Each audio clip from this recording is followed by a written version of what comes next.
Setelah mempelajari tentang prinsip merumuskan tujuan pembelajaran, sekarang mari kita coba mempraktikkannya pada salah satu mata pelajaran.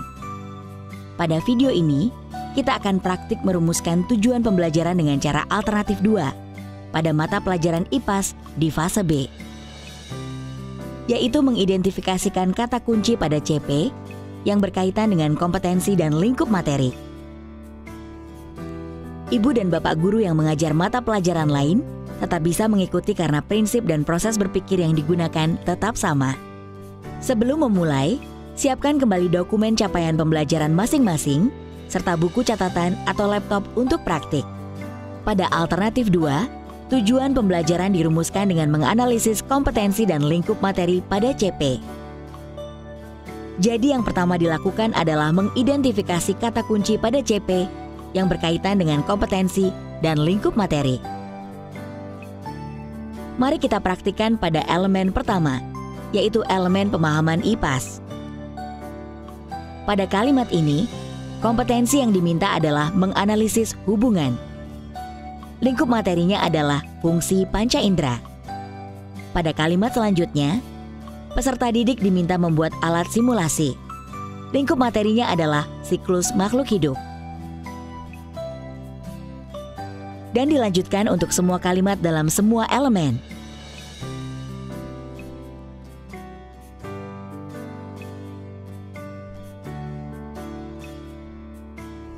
Langkah kedua adalah mengelompokkan hasil identifikasi. Kita kelompokkan kompetensi dan ruang lingkupnya.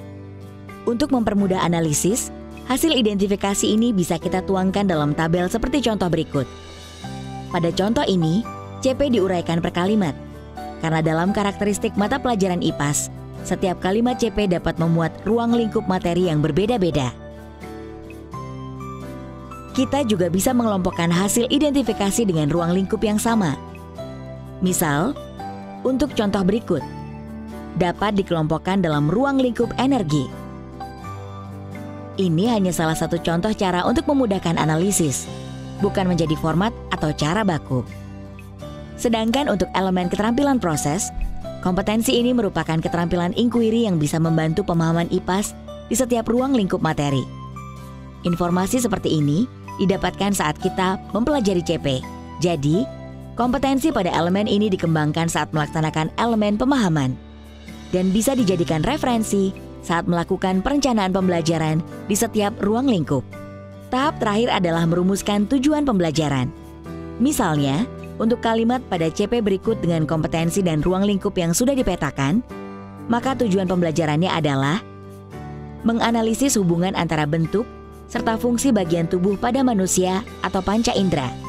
Namun ada kalanya saat merumuskan, kita perlu menganalisis ruang lingkup materinya lebih dalam. Misal, untuk capaian pembelajaran berikut, lingkup materinya adalah perubahan wujud zat. Namun, sebelum peserta didik mampu menganalisis mengenai perubahan wujud zat, tentunya peserta didik harus mempelajari dulu tentang jenis wujud zat dan karakteristiknya. Dengan begitu, untuk kalimat CP ini bisa kita rumuskan tujuan pembelajarannya adalah 1. Mengidentifikasi wujud zat yang ada di sekitarnya. 2. Menganalisis karakteristik wujud zat berdasarkan hasil pengamatan. 3. Menceritakan konsep perubahan wujud zat berdasarkan hasil percobaan. Nah, Ibu Bapak, tadi adalah tutorial cara untuk merumuskan tujuan pembelajaran dengan alternatif kedua. Mudah kan? Langkahnya hanya ada 3, yaitu 1. Mengidentifikasi kata kunci pada CP. 2. Mengelompokkan hasil identifikasi sesuai kompetensi dan lingkup materinya.